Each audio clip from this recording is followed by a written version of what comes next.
Today's guest is Nikki Ivey. Besides being a top salesperson, LinkedIn top sales star for a few years now, Nikki has built her reputation and brand around culture, diversity, and inclusion. Nikki and I think alike when it comes to the fact that women are better at sales because there's data and science behind it. Today, she brings immense passion to the fact how do we bring more women to sales? Let's discuss. Let's welcome Nikki Ivey on the show. Come on!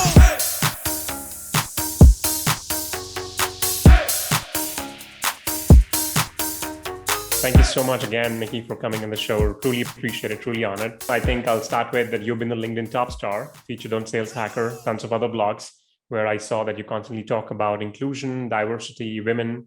And today, that is exactly what we're going to talk about, the women in sales. And I did some more research. I found the data from the various sites which kind of show that, women are actually better at sales in individual contributor roles or leadership. I read one of the blog from Harvard Business Review, and they said, why women are the future of B2B sales. Very specific. Now, we've seen women like Whitney Wolfe, right? CEO of Bumblebee, who the company catering to women and led by women made her 31-year-old female founder a billionaire. Now, I want to talk about three things, like what is the problem? Like, why aren't there enough women in sales? Why does that problem exist in the first place? And how do we solve for it? Okay. I'm prepared to talk about all of this. I know. I remember reading your post from 11 months ago where you talk about the same thing. I do have the quote handy with me where you said you're enough. The profession needs you, depends on your participation and success. I really love that quote. Thank you. Yeah. So happy to have you. The floor is totally yours. I would want you to drive this. I mean, of course, I would be driving it, but of course, since you know more about the topic, you have been a strong endorser of this particular topic. I think this is totally your game. All right, so let's start then. Let's start with the what's the problem, right? The sort of how did we get here? And I'd like to remind folks when we start to have this conversation that the purpose is not to point fingers. The purpose is not to find out who's to blame, but more what's to blame, right? Because these things tend to be, before they even make it to the office, right, to the workplace, they tend to already be part of an existing culture. So to a great extent, right, to endeavor to fix this, right, is to endeavor to change the world. Really. And so when we think about this, how did we get here piece, we have to make sure that we're talking about, the bigger picture and not, narrowing it down to, this company or that region that's excluding people. But when we talk about, women being out of the workplace, we know that historically, right. It's been a matter of being marginalized in large part to do with our role in raising children. This won't be news to anyone, but I think we have to start there. The institutional causes for why there are fewer women. I'll use myself as an example. Many folks who follow my content know that I was a teen mother. And in my category of folks, right, folks who find themselves parents as teenagers, less than 1% of those women graduates from a four-year institution before the age of 30. I was 28, right? So there was already a time in my life where my counterparts, male and female, right, would have been in a pipeline for a certain profession where I was not in that pipeline, right? Right. And so what I might tell someone who was looking to recruit women is that step one, you're going to have to let go of some of your, more rigid ideas of what a professional saleswoman is, where a professional salesperson can come from, because once you make that adjustment, that will dictate where you look for talent, right? It's just like when we're prospecting, right? You got a bad list, you're not going to get things into your pipeline.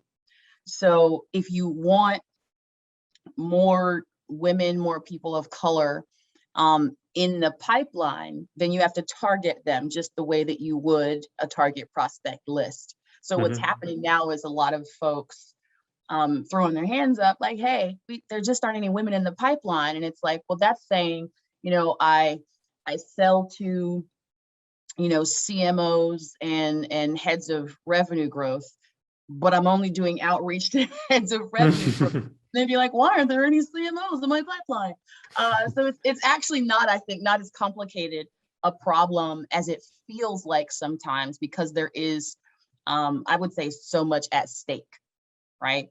But so the reason why I mentioned myself becoming a young mother and the effect that has on whether or not I even show up in the pipeline is because, COVID rolled us back even further when it comes to that. I mean, we had women, hemorrhaging from the workforce, due again to how our roles as caretakers often snatch us out of that pipeline. So that's the problem. And to your point, when we were speaking about this offline, the reason that's a problem, it isn't just a problem for women, which I think is good enough for it to warrant examination, but it's a problem for businesses.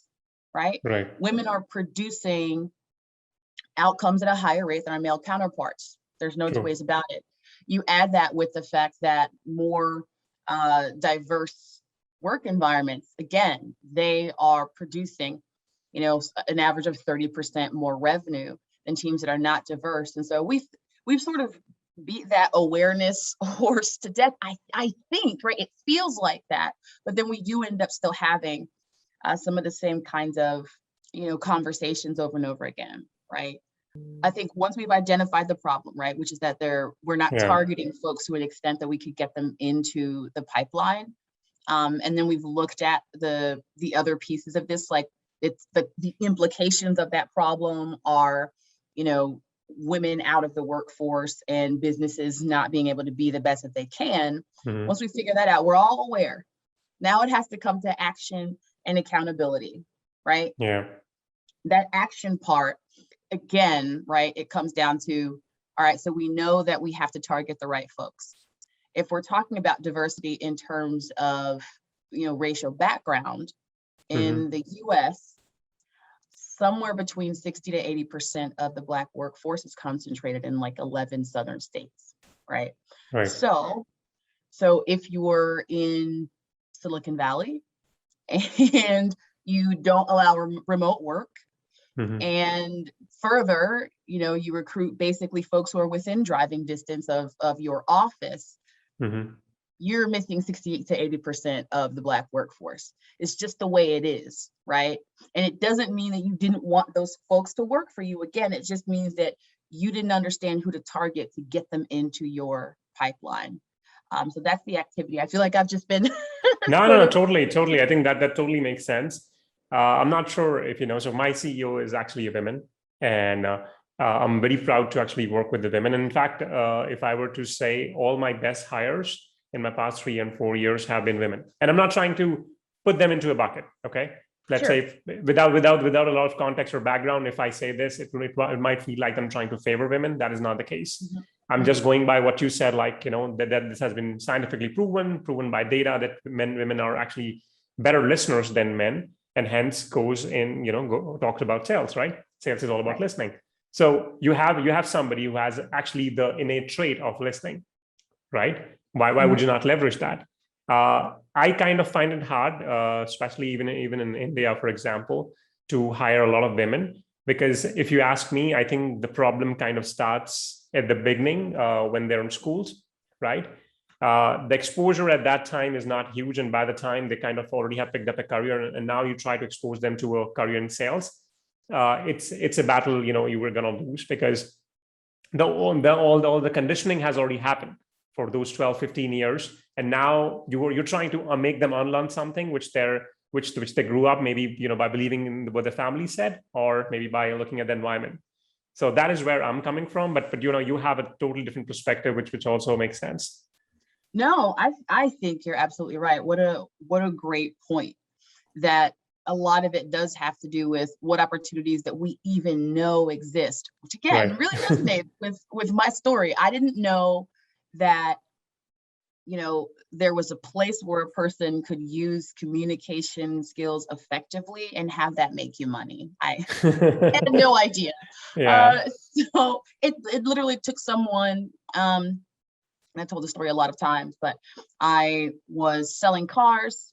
I went on a test drive with a gentleman, and we were just, my style of giving a test drive, right, when I was selling cars, it was never about the car. I don't know anything about cars, so I would lose if I were talking about that. It was more about, we get in the car and I say to the person, all right, there's two types of people. There's people who, when they get in the car, they got to turn on the AC first. And then there's the folks, they got to get their music right before they, take off. Which one are you? Right. So I understood then that we were to focus on the conversation and to focus on the person was how to engage them. And this person that I was giving a test drive to was like, again, did you know that this is a skill people are using to sell software? And I was like, no. So anyway, he's like, hey, they're having this big interview at my job. They had like a big group interview, and you just go in there and try to, I don't know, stand out, whatever. And I show up, and I can't say that the rest is history, right? Because I think that I'm still learning so much every day. I'd say the rest is the present, and the rest of that is the future. But what happened is I did meet his boss. His boss ended up being a guy named Scott Leese. That was my first interview, my first job in B2B tech sales.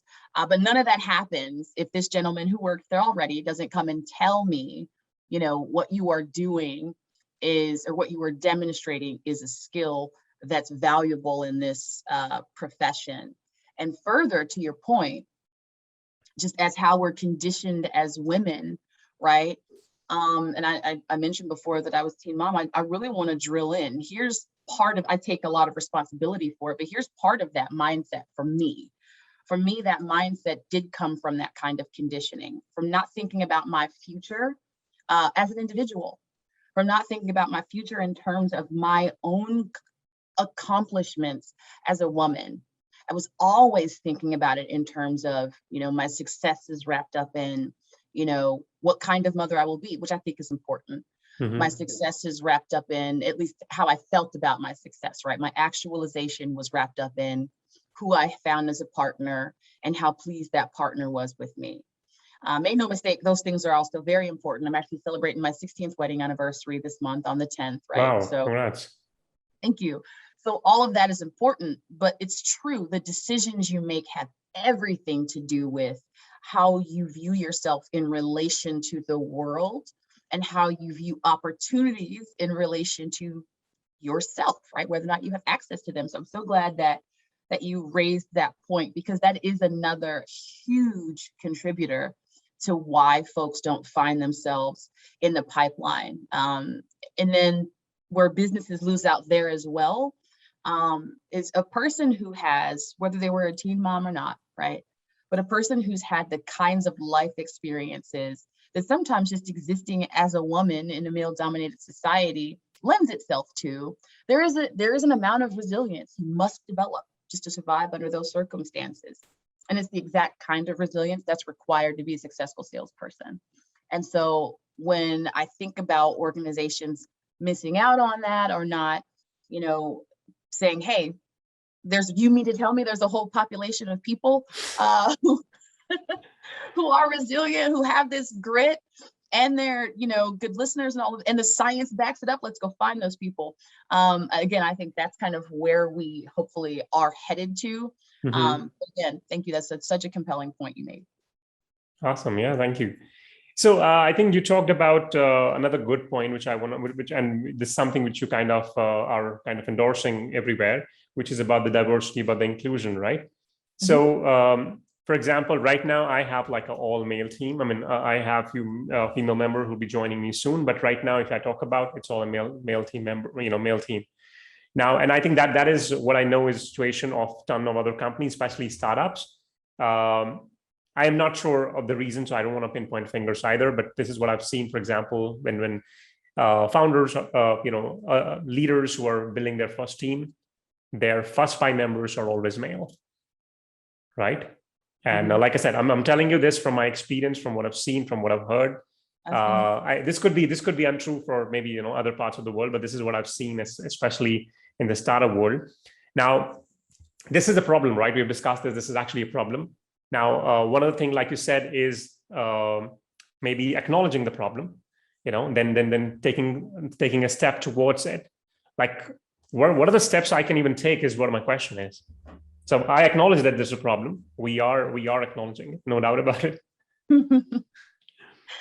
I think it's so I kind of already like spilled one of those beans, right? Yeah. I think again, it's paying close, being more intentional about how you target, and how you target is probably not the best word to use, but I mean, that's exactly what it is. If we're speaking in terms of, skills B2B salespeople already have, or B2B revenue leaders are already familiar with, right? Yeah. So I'm just sort of speaking their language. And I mean, listen, so I'll take Austin, Texas, for example, because that is where I started my B2B tech sales career. It's becoming a little hub of its own. So in Austin, right, all of the tech companies that are there, and you have some big names, right? You've got Google, Indeed, I believe Apple's got a campus out there. So some of everybody, and they have these recruiting events at UT and a lot of the other schools, right?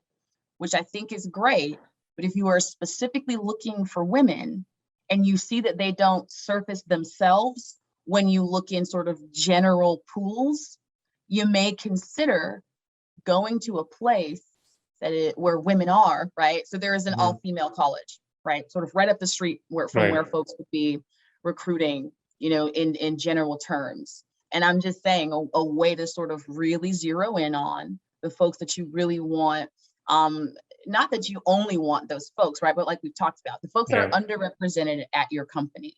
If they are overrepresented in a given environment, you should probably go to the environment where they are overrepresented and recruit them.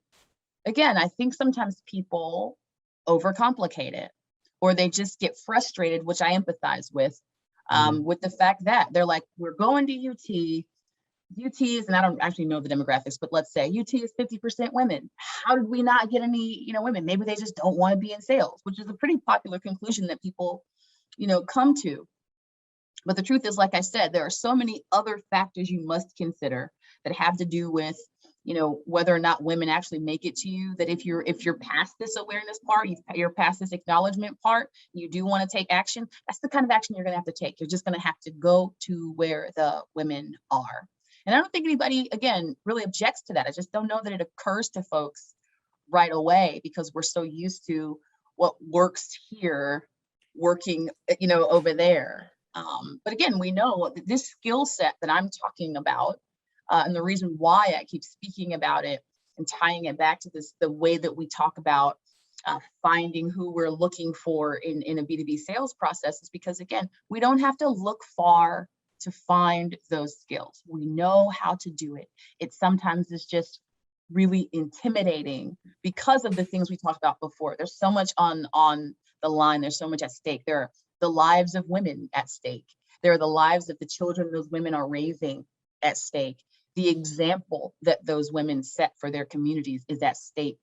And like we discussed, because of, the outcomes women produce, the bottom line is at stake. So I understand people, I understand being overwhelmed with this, but what we're gonna have to do is abate that knee-jerk reaction to go back and do what's easy. That's the inflection point that we're at right now in culture all over the world, right? Is we are negotiating our identity. We are trying to figure out not just who's going to participate in the future of what work looks like, but who's going to be successful, who right now is it difficult to be able to get access, into these environments, and how can we make it easier? And so you see things like, a lot of B2B tech companies, and I think it's a great idea in terms of an action, a step you can take beyond, recruiting at, places where women are. So I mentioned having been a young mother and it having taken a long time before I went to college. I did that. I was going to go to college either way, but in part of my motivation for that was understanding that on the wrong side of a college degree, there are opportunities that are not afforded to you. So now that a lot of those companies have taken away the college degree requirement specifically for sales roles.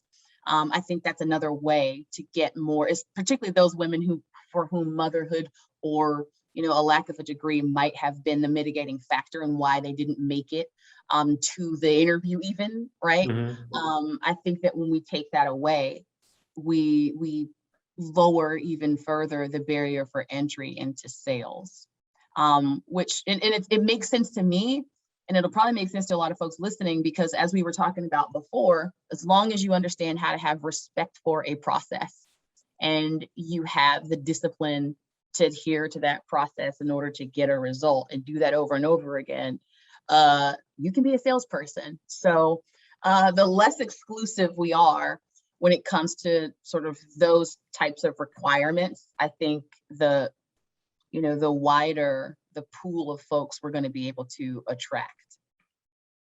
Yeah.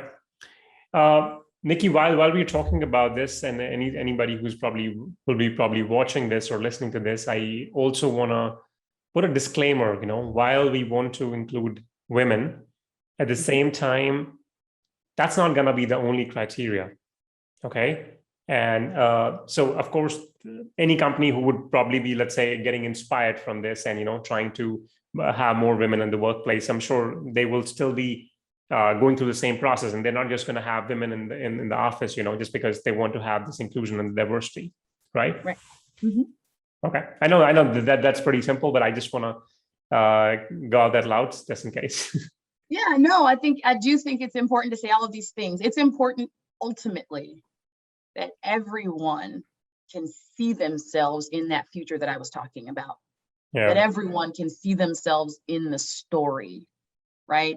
If folks can see themselves in the story as the hero, again, just exactly the same types of things that we apply when we're selling to folks, right? Getting folks to see themselves in the story. So I get asked this question a lot, actually. I work with, diversity leaders. I work with, folks whose, job it is in the C-suite to do two things: to hold corporate executives accountable for diversity and inclusion, and to be a part of attracting more folks. And what a lot of those people run into, those professionals run into, is they have an action plan for how to make their business more inclusive and more diverse. They have the drive, it means something to them, but they are more connected to that problem and to that cause than their counterparts in the C-suite, right? Their counterparts in the C-suite are hyper focused on that bottom line number. And often, that's where the bottleneck comes in, is the diversity professional not being able to get the budget for the things that they need to recruit and actively, reach out to folks who are underrepresented. Mm-hmm. And so a lot of my job, a lot of the time, ends up being coaching those folks who work in diversity on how to sell this to their executives. And it's unfortunate. I wish it didn't have to be that way, especially because of how readily available the information that you and I were just talking about is. But at the same time, if it's been somebody's job for their entire 10, 20-year career to watch the bottom line, and you're asking them for money, there's going to be pushback. And the way that you overcome that, again, is to help them find themselves in the story. And particularly when it comes to women in a male-dominated field, right? What I found on my favorite devices to show folks themselves in the story, I worked for a company called M-Train, and we produced these video lessons to help folks do just that, right? It's not a plug for them. They don't pay me. I don't work there anymore. But I do believe in this this approach to helping folks get more diverse and inclusive teams. So one of the videos would be something like, right, we were following a family, right, but from two different angles. So say that the male in the family, right, if we're following him, we're seeing him, kiss his daughter on the forehead. She's got like a soccer uniform on. So we understand, okay, this is a person who is raising a daughter. so who presumably has a vested interest in the outcomes that women have access to, right? And then we show him at work interacting with his team, right? And he's talking to his male counterparts about things that they have in common, right? Right. I've been there, right? Like sometimes it's stereotypical stuff, but it's been true to my experience a lot of the time, right? They're talking about sports, or they're talking about something that they have in common that just is totally disconnected from, you know, what this woman might have in common with this man. And then that ends up having, at times, a disproportional influence on just who gets attention and guidance from leaders. And then it starts to further narrow that pipeline into leadership. And so then now we're talking about why is the C-suite and doesn't have enough women, and why don't executives have enough women? So we show folks that disconnect, right? This person clearly cares about the outcomes of women, but doesn't understand how his behavior is affecting the outcomes of women. And so we have that conversation, right? There's like a pause, and we ask folks questions like, what are you seeing? And then the second half of the video, right, is him at home again, talking to his daughter, and she's talking about what she wants to be when she grows up, and talking about what she's experiencing at school, again, in terms of who's getting attention, how they're talking to boys about their future versus how they're talking about girls about their future. And this person undoubtedly wants to be a hero for his daughter. Once you help him understand that being a hero for his daughter and affecting her outcomes includes overcoming the instinctive, natural, knee-jerk, impulse to just connect with what's easy, what's like us, right? What's familiar to us. Helping this person understand that overcoming that means something very powerful for the future of his daughter and for the future of this business and for the future of the world. That's how we get there, right? We'll never get there just pointing fingers, and we'll never get there trying to, argue or tug of war our way into this, because I truly believe that most of us want everybody to be part of that future. Again, it's just overwhelming. We just don't know how. So it's like empowering folks whose job it is to do just that, and you have this skill set with internal allies. And that's the one of the more recent conversations I've been having, particularly with sales folks, about what they can do to help their companies, become more diverse and become more inclusive. And that is identifying who the diversity or HR professional is at your organization. And I understand that oftentimes if we're talking about, an early stage startup, maybe that role doesn't exist. But your CEO knows, they're hiring people, right? So it's just a matter of having a conversation and asking, something like, I've been in this situation. If you've read my LinkedIn bio, you know this, right? I am the only Black woman here. How do we, what do you think about that? That's the first question I think a lot of people skip. They don't give the person that they're asking a chance to say, I noticed that too, and it means something to me as well. I just haven't known what to do about it. I think it's critically important to give folks a chance to say that before assuming that it's not something that they care about. So that one simple question, right? I noticed this. You don't have to be the only Black woman to ask this question, right? You could be you, Rahul. You could ask like, hey, I noticed we don't have a lot of women here. What do you think about that? And then that leader will tell you. And typically they'll surface not their objections, but they'll surface what's in their way, right? What are the obstacles? They'll say, yeah, I'll tell you what. I'm sorry to cut you short. No, it's okay. So I think I've had this conversation long ago with one of my leader. And his response was, I'm not sure if that was like the ideal response. His response was, first, let us hire people. Let us reach a number which we want to reach, for example, 10 member team. And after this is when we will worry about the diversity. And this was like 2-3 years ago. Yeah. So well, in that case, you might have to make a suggestion. No, like I said, this was 3 years ago, and I don't think so. I was like mature enough to have those sort of conversation or smart enough to do that. And you know what happens at work in these situations, right? You kind of have to keep mum because I don't know. I mean, I was kind of scared that time, to be honest, to kind of bring that sort of suggestion and, you know, say, no, you know, I'm putting my foot down and I want like more diversity right now versus, and I think, again, I've changed so many companies, so nobody can suspect, you know, which company I'm talking about. Even the CEO was kind of agreeing to my leader, you know, let's do that. Let's not worry about having women. Let's worry about having people. Yeah, well, women are people. Yeah, exactly. Here's the thing, right? You're ahead of your time. You're ahead of your time. If you were having that conversation 3 years ago, most folks weren't. Let's be real, right? A lot of folks just started having this conversation after we saw the alarming rate at which women were leaving, particularly the sales profession, but were leaving the workforce in general. And then they're like, oh, now we're really going to have, there's a hole in the bucket. Used to be there just wasn't enough water in the bucket, but now there's a hole in it too. So if we don't act now, right, it can have these sort of catastrophic implications. But yes, I mean, you also raise a good point here, though.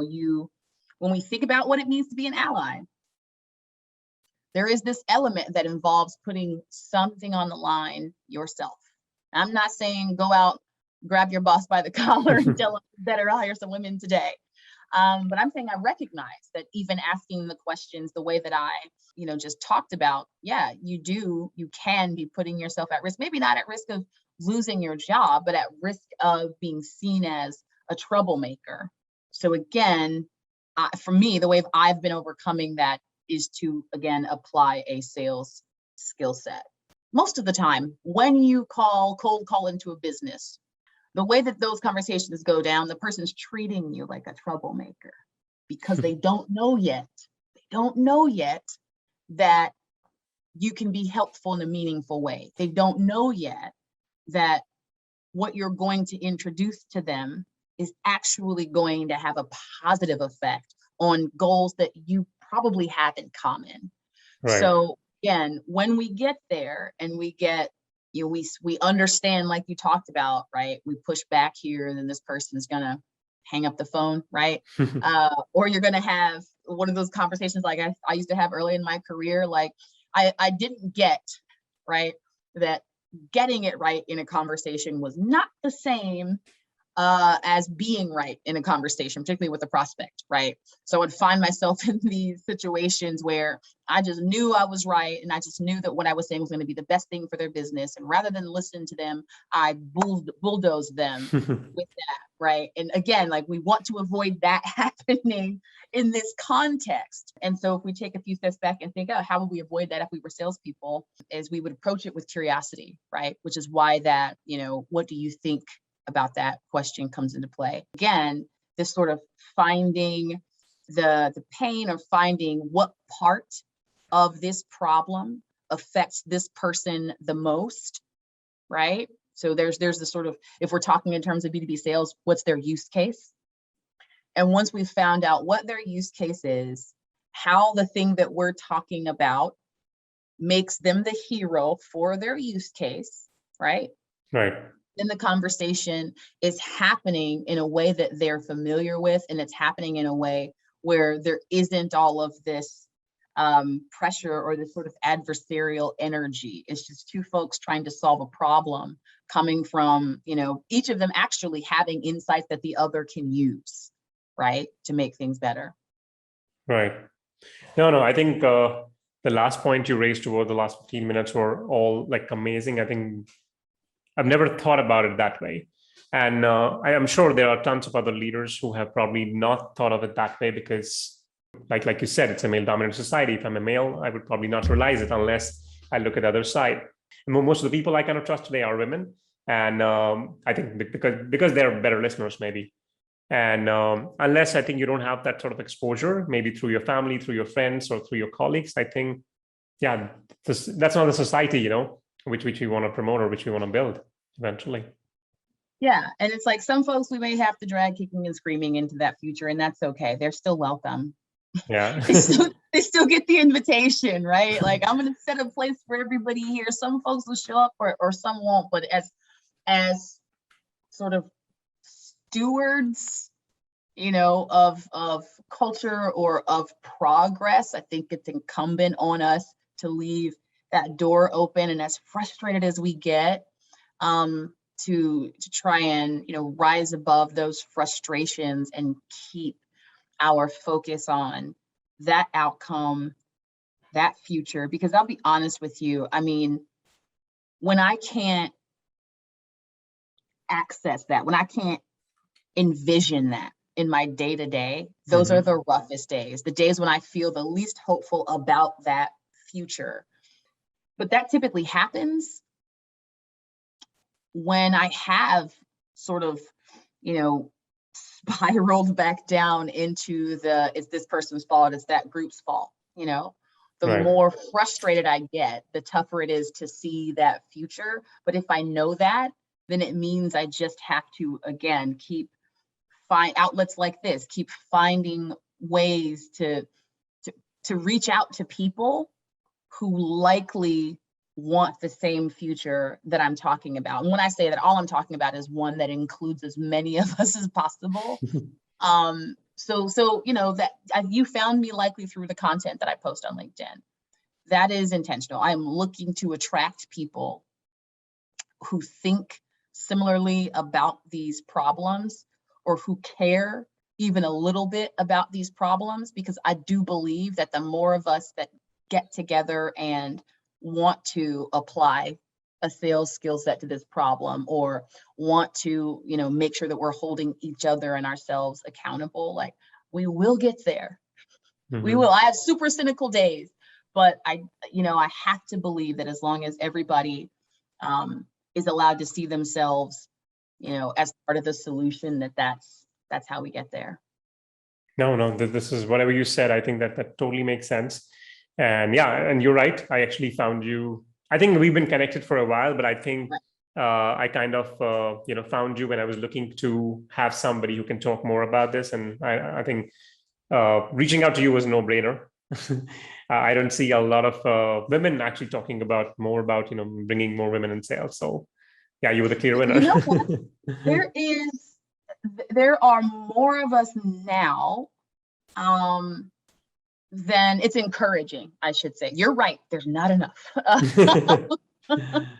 In fact, there's actually some science behind that. It's called critical mass, right? So any given demographic or group, they need to be 30% of the entire population to constitute what's called critical mass in order for their voice as a group to be heard.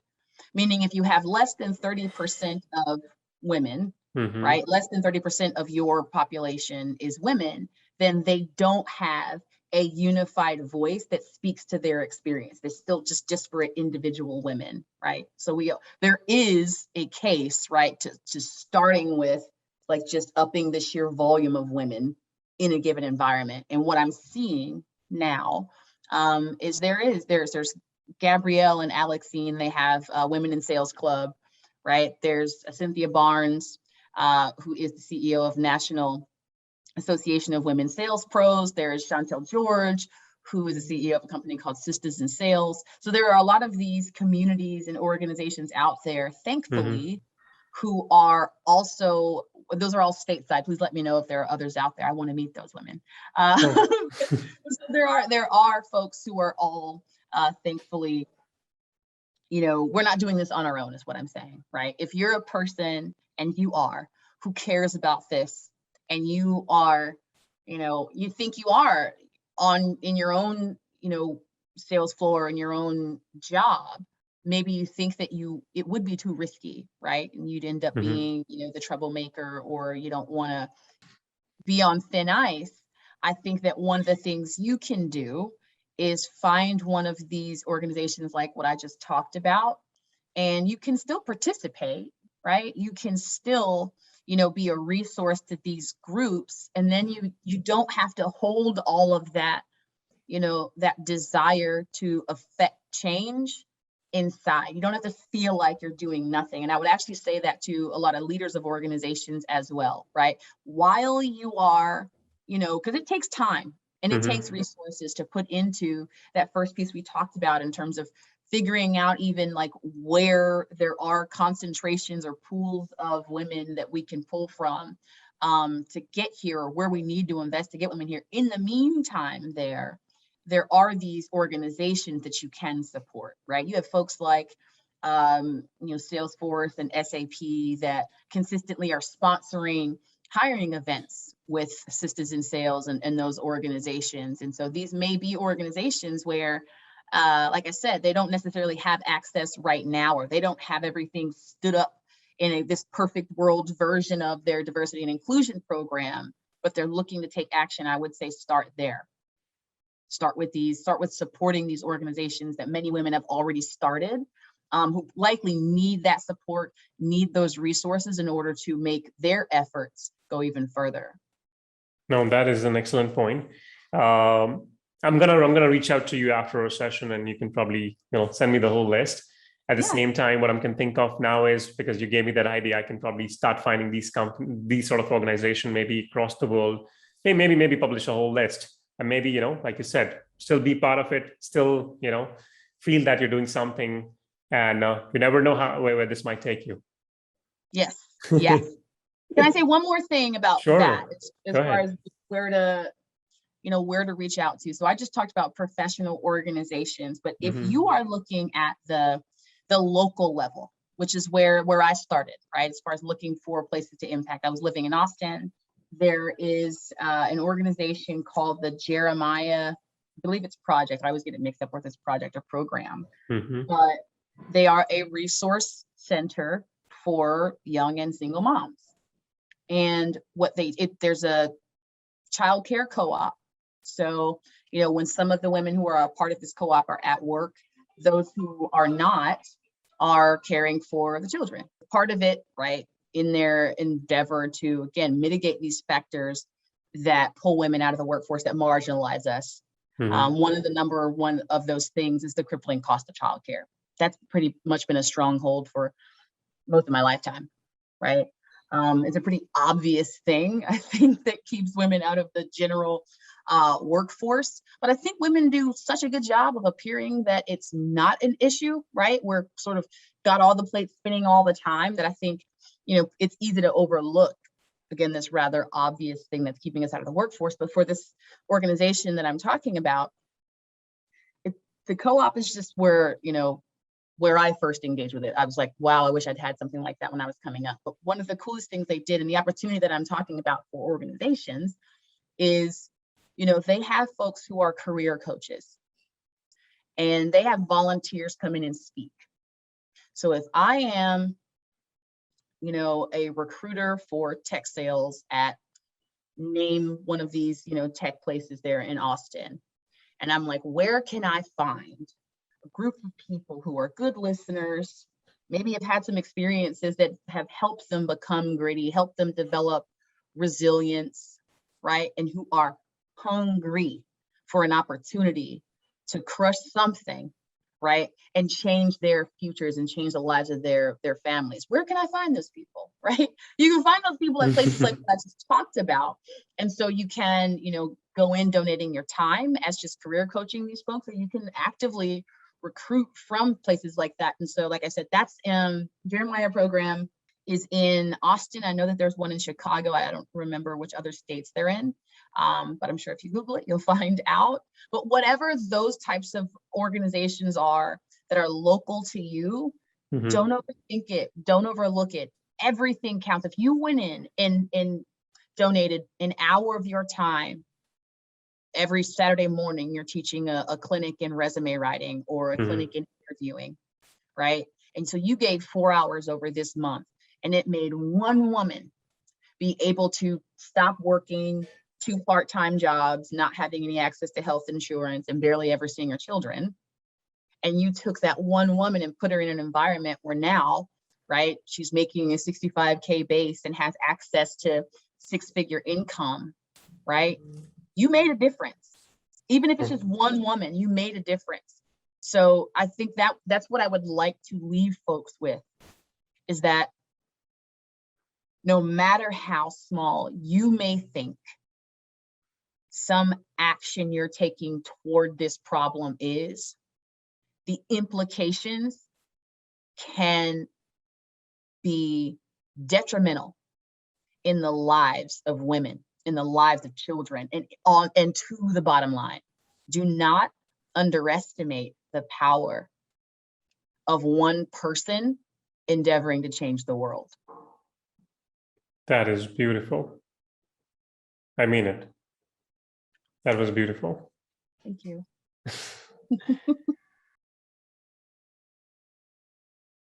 I do have a small portion where I cover like sort of a rapid fire, if that's okay with you.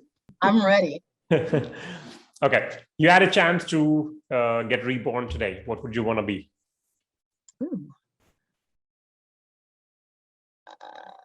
I would be a guitarist in a rock band. Awesome. Yeah, that's a good one. Yeah. Your dream vacation. You can't think Paris a lot, okay? Springtime. Okay, Paris in the springtime. That's it. That's all. Okay. Wine or margarita? Oh, margarita. Easy. All right. No salt. Your mentor. Who's your mentor? Besides my mother, which everybody says. A man named Marcus Knight. Awesome. He was the VP of sales at Textio and caused them to be very successful. He's had a habit of that. He's done that with a couple of startups at this point, and he is the first CEO of a consultancy who I met that was Black.